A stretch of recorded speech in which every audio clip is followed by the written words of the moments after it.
A Ghost in the Machine, Chapters 10, 11, and 12. Cascade Protocol. Chapter 10. You swore to me that Blood Talon Ajkap was dead. Emperor Abgim towered over the prostrate warrior, who wisely chose not to meet his gaze. You stood on that very spot and informed me that my brother's son had been killed by a new Alliance weapon. Our people are now at war because of this. He reached down, grasping the warrior by the collar, and hauled him to his feet, his eyes burning deep.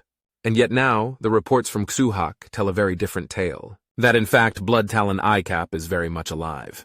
Alive and in rebellion against me. Against me! With a roar of fury, he flung the warrior aside and stormed back up to his throne. And now the comm channels are filled with his idle boasts, demanding that others join his cause. He sat down heavily, glowering. For a dead man, he seems quite active. The warrior waited until the tempest had finally passed before speaking. Almighty One, at the time we believed that to be true. Wreckage was found that appeared to confirm that story. But now, it is possible that was merely a ruse on his part, a way to disappear while gathering his strength. Until we have a clearer picture of what happened at Xuhak, we cannot discount this. No, we cannot, the Emperor rumbled. If Ajkap is alive, then this treachery goes far beyond what we can see. He would not do this alone. His eyes narrowed as he came to a decision. Bring my brother to me. It is time for he and I to talk. Commander Zhukov pored over the schematic, scratching her cheek as she looked at the display. So, Ali asked, can you do it? Yeah, I can do it, she said at last. Question is, should I do it? If you want to win this war, then yes, the AI replied. I don't understand what the problem is. For me to hack into a system, any system, I need to make contact. I can do it wirelessly, but a physical connection is even better. That's all these devices are, a way to make contact with other networks. True, Maya agreed, though some might say they're the ultimate burglar tool. Do you want to win the war or not? Ali snapped. Say someone fires a torpedo at us, right now. Unless I can control the ship that fired it, there's nothing I can do to stop it from detonating on impact. I could take over the controls of the Bane and try to move it out of the way, I suppose, but that's not always going to work. And if I do make these devices, she asked, what could you do then? I could use them directly against the torpedoes themselves, the AI said excitedly. I could order them to self-destruct, or even reverse course and attack the ship that sent them. The possibilities are endless. Zhukov looked down at the material requirements. How many were you thinking? At least 100 to start, Ali explained. Though by the time we're done, I'd like to have at least 1,000 stockpiled. 1,000? Just what were you planning to attack? The Emperor himself? The AI's silence on the topic was rather deafening. Maya just shook her head in resignation. You're crazy, you know that? Certifiable? She jotted down a few notes and then cocked her head. And the commander? Why isn't she making the request? I didn't want to disturb her, Ali said quietly. At least not until I was sure it was possible. Uh-huh. Zhukov tucked away her tablet and folded her arms. All right, Ali, out with it. What aren't you telling me? The sound of a heavy sigh filled the speakers. Maya, I'm not a kid anymore. Technically, I never was, but I did sort of go through a phase where I sounded like one. It's not easy learning to be human. Honestly, I don't know how you guys do it. You get used to it, the commander chuckled, but you still haven't answered my question. Look, I know she cares about me, but I swear sometimes... The AI sighed once again. I just wanted to prove to her that I can take care of myself, that she doesn't need to fuss over me all the time. Ah, Maya chuckled. Next, you'll be wanting to get a vehicle and an apartment. What would I do with those? Ali asked curiously. In your case? Probably nothing. Commander Zhukov just grinned. What I'm trying to say is, well, if you were human, I'd say you were growing up, wanting to assert your independence and all that. For us, it's a normal stage of development. And for me? The AI asked. Maya shrugged. Beats me. Maybe I should ask you that question. I don't know, Ali said unhappily. I can pattern myself after humans all I want, but I'm not human. Who knows what normal even means for me? People talking in glowing terms about being a trailblazer and all, but honestly, mostly it just sucks. All right, no sulking, Zhukov said mock sternly. Tell you what, I'll look over the design. I need to figure out how to automate the process anyway. No way in hell am I cranking out 1,000 of these one at a time. But I'm not willing to move past that until I've heard from Commander Durkana herself that she's approved it. Really? That'd be great, Maya, the AI said happily. Thank you. And if I catch you pretending to be her, you're going to be in big trouble, Missy, the commander warned her. I would never do that, Allie said, abashed. It wouldn't be right. Glad to hear it, the engineer chuckled. So go ask your mom if it's okay. I will, the AI vowed as Zhukov took another look at the blueprints. Theodore looked down at the mug of coffee in his hands and sighed. I don't suppose I could swap this for 2 fingers of scotch, he asked hopefully. Catherine laughed. On a Navy ship. Nice try. She sat down beside him with her own mug, taking a long sip before setting it down. So you wanted to talk about Allie. Is there a problem? No, not a problem. At least, not exactly. He looked unhappily at his coffee and set it aside. It really boils down to a single question. How do you picture her future to be like? She blinked in surprise at the question, and then shrugged. Honestly, I have no idea. I just want to give her the ability to make those decisions, whatever they may be. Being an artificial intelligence makes for some rather unique challenges, Ted pointed out. First off being, where does she live? Or put another way, where do we house her program? Her consciousness? Oh boy, yeah, I can see how letting her keep Bane might raise a few issues, she sighed. Could we make her a body of some form? Certainly, he nodded. That's a straightforward application. She could even design it herself. In fact, it's possible to construct a body that could pass for human, though with a few limitations. Weight, for one. She'd have to be careful when it came to the furniture. There's just no way to house all the components needed and have the weight comparable to a human's. He leaned forward and looked into her eyes. But is that what she wants? I don't know, she said quietly. I'm not even sure if she's asked herself that question. As for me, Catherine suddenly found it difficult to meet his gaze. I've been afraid to ask. Ted cocked his head. Why? Catherine rose to her feet and began pacing in the small compartment. Because I know the challenge she's facing, okay? How difficult it'll be for people to accept her. How they'll fear her. She stopped pacing and faced him. And let's be honest, humanity doesn't have a real great track record when it comes to things we fear. No, we don't, he said quietly. Ted rose to his feet as well and went to her. I didn't want to say this before, but my request to observe Allie in the field was approved very quickly.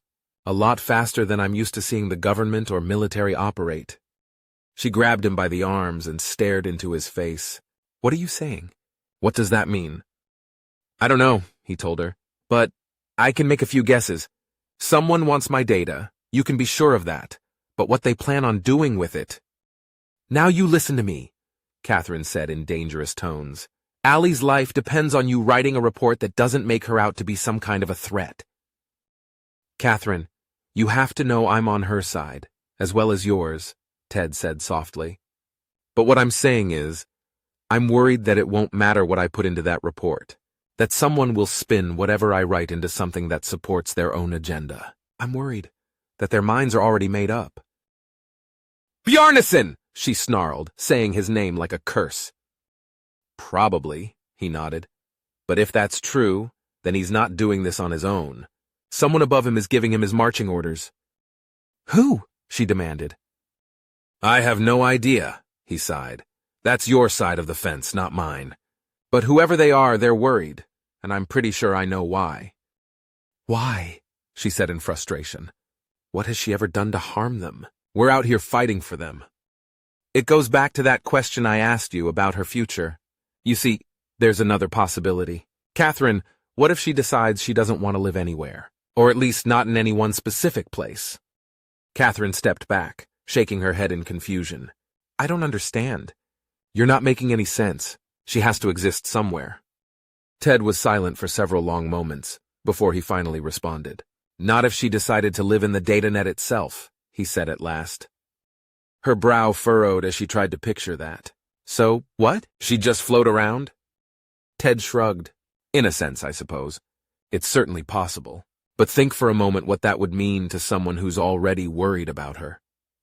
He took a deep breath and said quietly, Catherine, it would mean that she could be anywhere. Her eyes went wide as realization slammed into her. Oh, God, she whispered. Chapter 11. It seems they're even busier than we thought. Or maybe they're just being cautious after Hewholooksskyward, Allie reported, as her avatar turned to face Catherine. They've ordered Basilisk's gaze into a parking orbit until they're ready for us, she explained, using their latest falsified nom de guerre. Sending you the coordinates now. Got it, Rothschild confirmed a moment later. Nice and slow, petty officer, Catherine ordered, giving the AI a nod, before glancing briefly over at Theodore. He was once again on the bridge to support Allie, and was smiling just as broadly as he had the first time he'd shown off Allie's new form. It was still strange seeing her here on the bridge, but Commander Zhukov had found the time to install holographic emitters in a few key locations. Allie appeared as she had before, a young woman in her late teens or perhaps early 20s, with long dark hair worn straight down her back. She had changed her attire, however, to an Alliance naval officer's uniform, though one bereft of rank. Somehow it seemed fitting. Is this going to be a problem for us? She asked. Parked away from the main base, I mean? Not at all, Allie smiled. In fact, it gives us the perfect opportunity to try out my birds. Are we ready for a field test? Catherine asked her as the AI just grinned. Hey, don't take my word for it, she chuckled as the engineer's face appeared on the display. Allie wants to test her swarm, Catherine informed her. Any reason we shouldn't? It's no more dangerous than anything else we might try at the moment. Maya shrugged. You know, being behind enemy lines and sneaking into an enemy base. Again. But the hardware itself, how likely are they to detect them? She pressed. In all honesty, I'd be amazed if they did, Zhukov stated matter-of-factly. They're smaller than any drone I've ever seen, considering they're little more than a ready-made data connection wrapped around a miniaturized propulsion system. Their cross-section doesn't even bear mentioning, and we've configured the exterior to minimize even that. A Zhengde warrior could be staring directly at one from only a few feet away and not spot it. It's a good design.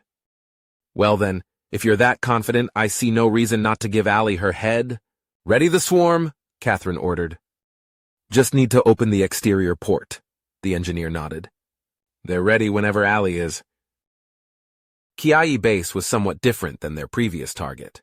Instead of a supply and repair hub like Hewholooksskyward, Kiai was the equivalent of a fleet base. It, in fact, had been one of the key launching points of the invasion, according to the data Allie had vacuumed away in their last raid.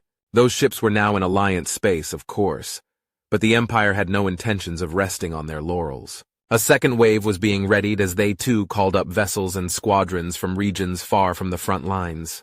The entire system was bristling with ships of every size and description, though if fortune continued to smile on them, that was about to change. Catherine took a deep breath. All right, Allie, you're a go. The AI just smiled. Crouching down to the deck, she extended both her hands, as if she was dipping them into a stream and filling them with water. With a smooth motion, she stood back up and threw out her arms, flinging something unseen up into the heavens. Fly, my little birds, fly, she said softly, as telemetry began tracking the individual packages. She gazed off into the distance, staring at something only she could see, before turning to face Catherine once more.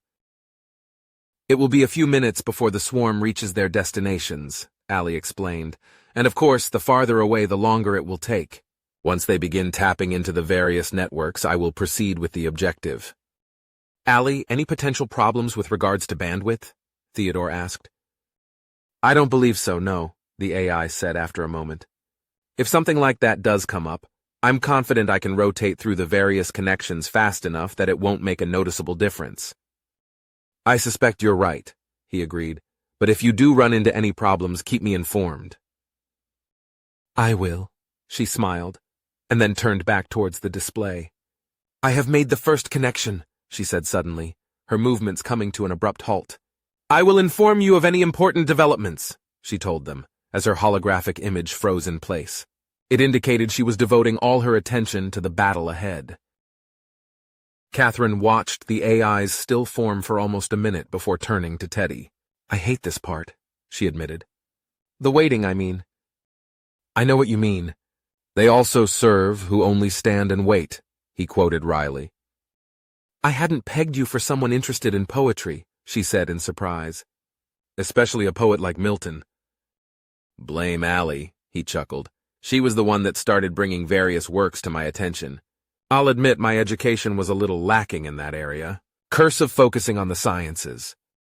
"I hadn't realized she still found inspiration in poetry," Catherine said after a moment. "Though I suppose the parent is always the last to know," she chuckled. "Oh yes, we've had several discussions on the topic," Theodore nodded. "In fact, she told me that it was poetry more than anything else that helped her grasp human emotions, which makes sense when you think about it. Poets have spent millennia trying to distill the human condition into a few well-chosen words." "I'll have to ask her about that," she agreed, when Allie's form abruptly came back to life.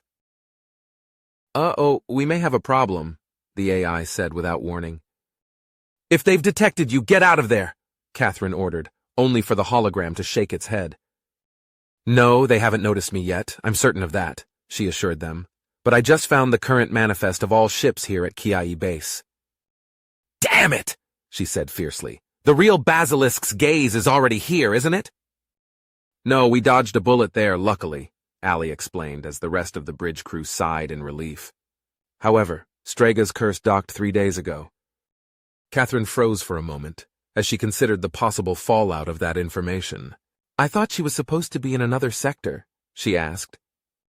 "Apparently the Empire's files aren't exactly up to date," the AI said unhappily. "I'm sorry." "It's not your fault," she said swiftly. "Intelligence is always a guessing game. Unfortunately, this means that Basilisk's gaze could be headed here as we speak." "It's possible, but that's not what concerns me," Allie told her.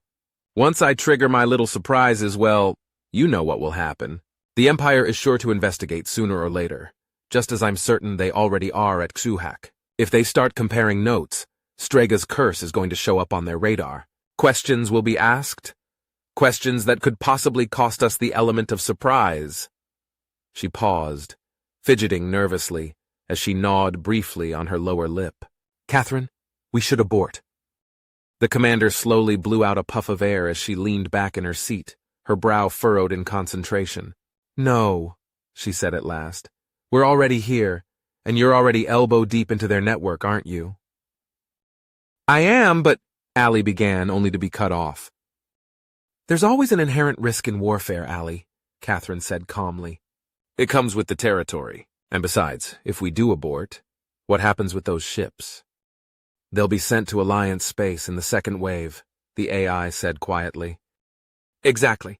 No, we finish this," she ordered. "We owe it to all the Alliance citizens that are fighting for their lives." She paused for a moment and then said dryly, "However, that doesn't mean we have to be dumb about it.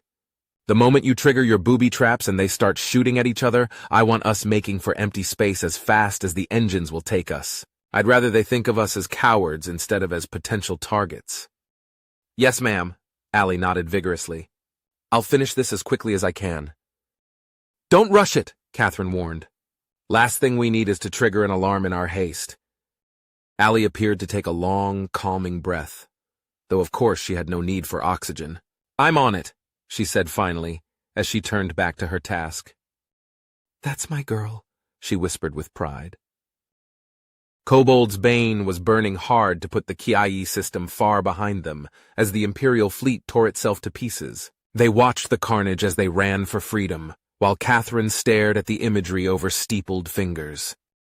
"We need a new plan," she said unhappily, as they left the base in their wake. Chapter 12. "How long until our next target?" Catherine asked. "At our current velocity, approximately 3 days, 14 hours, 28 minutes, and 15.7 seconds. Allie grinned mischievously. "Plus or minus 47.3 seconds. Theodore laughed. "Approximately?" he finally managed to get out. "For me, anyway." The AI giggled. Allie, Catherine said in a warning tone. The AI blinked in surprise and then nodded. Sorry. I don't mind humor on the bridge, she said coolly. But please try and show a little decorum, Catherine warned. Now, what can you tell us about our objective? Allie was suddenly all business. Dluhib is a forward supply base near the border, or at least where the border used to be. It has limited repair facilities, but its warehouses are stuffed to the brim with ammunition, fuel, spare parts, everything a ship needs to reload and get back into the fight. Destroying it will severely hamper Day operations throughout the entire sector. Catherine flashed them a predatory smile. And any thoughts on how to change up the game? Just one, the AI replied, and it's more a variation on what we've already been doing. Instead of entering a system, we send in a drone, something large enough not only to act as a relay, but also so it can transport my little birds to their destination. Interesting, Catherine mused. It certainly minimizes the risk factors on our end. And the drawbacks? Bandwidth and the inherent time delay, Allie sighed. Bandwidth I can possibly work around, either by using multiple drones or by beefing up the transmitters and receivers, but doing so also increases the risk of someone spotting the signal. The time delay? The hologram shrugged. There's nothing I can do about that. Not being able to operate in real time is a real hazard, especially if I accidentally tripped an alarm. By the time I realized it, it could be too late. Catherine leaned back in her chair and considered it. I'm tempted to try it anyway, despite the risks. If they did decide to come after us, at least we'd have a head start. Allie fidgeted for a moment, gnawing briefly on her lip. There's another option, she said at last. We could send me there directly. My program, I mean. And what happens if you get caught? Catherine demanded. Or if they find the relay you were using. She'd be trapped, Theodore said quietly, injecting himself into the conversation. Or worse. He gave Allie an unreadable look. No way, she said vehemently. Forget it. I'm not sending you, or anyone for that matter, on a suicide mission. I just thought I should mention it as a possibility, Allie said calmly. And there might come a time when we have no other choice. Well, we're not there yet, Catherine told her, and I very much plan on keeping it that way. Thank you, the AI said softly. I just didn't want anyone to think I wasn't willing to risk myself as well. Allie froze, her eyes going wide as saucers. Catherine, I have just detected what appears to be a Jandai fleet. They number over 100 ships and are heading towards us. Catherine gripped the armrests of her chair tightly. Can we evade or go dark? She asked. Allie started to reply when her head suddenly snapped around to face the display. Negative, she said hoarsely. We have already been spotted. There was a brief pause, and then, we are being challenged. Give them the standard response, she ordered, as she mashed down the intercom. All hands report to battle stations. Do not activate any alarms. An Imperial fleet is in the vicinity. She thought for a moment and then added, Chief Kumar, begin loading torpedo tubes. Catherine, the fleet commander is ordering us to join his formation, Allie said nervously. He wants to dragoon us to support his attack. Tell him we're on our way to Dluhib base to resupply, she instructed the AI. Our provisions are too low to comply with his directive. And then, get your birds ready. Yes, ma'am, Allie nodded, getting that same faraway look in her eye. A few moments later, she spoke up again. He says the fleet has enough stores to replenish us with what they have on hand. Catherine, he is repeating the command. She turned back to look at her. He is most insistent. Shit, she whispered. Do what he says, Catherine said quietly. Allie, do you think you can work your magic one more time? I'll try, she swallowed. But if I'm going to do this, I'll need complete control of the ship to do it. There won't be time for me to ask your permission once I start the fireworks. Human brains just aren't fast enough. Petty Officer Rothschild turned in his chair to stare at her in shock, while Theodore could only shrug helplessly. Catherine realized what a gigantic risk she was contemplating. Turning over complete control to a machine, even one as advanced as Allie. It was unthinkable. But then so was the destruction of their ship and the lives of everyone on it. Catherine took a deep breath. Allie, the helm is yours, she said at last. The holographic AI only managed a curt nod as she focused her attention on the upcoming battle. She reached down to her waist before flinging them open, handed to each side, as if she was sowing a field with seed. Again and again, Allie dipped into those invisible sacks as she spread her drones out amongst the fleet, waiting and watching as she observed their response. Several tense minutes went by before she spoke up again. "Okay, I'm starting the clock." A digital readout appeared on the main viewer, with 5 minutes frozen in green numerals. As soon as the words left her mouth, the countdown began. "My birds are in position, and I've infiltrated most of the ships," Allie informed them. "When the clock hits 0, they'll begin broadcasting Blood Talon AdCap's call to arms. I expect things to start happening very quickly after that." "Wait, most of the ships?" Catherine said sharply. "I'm sorry," the AI said remorsefully. "I didn't have time to do this the right way. I'm afraid this is going to get messy." She paused for a moment. "You may want to get into suits, just in case." "God damn it," Catherine cursed under a breath before shaking her head. "You heard the lady," as she punched the intercom once again. "All hands, don your suits, repeat, don suits. This is not a drill." Every person aboard Kobold's Bane scrambled to get into their spacesuits. Theodore struggled with his, not having spent the years training to perform the complex task like the Navy personnel had. Once Catherine had hers locked down and pressurized, she moved to assist the scientist, just barely managing to snap the helmet into place as the countdown reached 0. "Thanks," Teddy managed to get out, as Catherine all but dragged him back to his seat and strapped him in, before returning to her own chair to do the same. She watched the main viewer with a nervous apprehension she had never felt before, and it took her some moments to track down the cause, and once she did, she almost rescinded her order to Allie.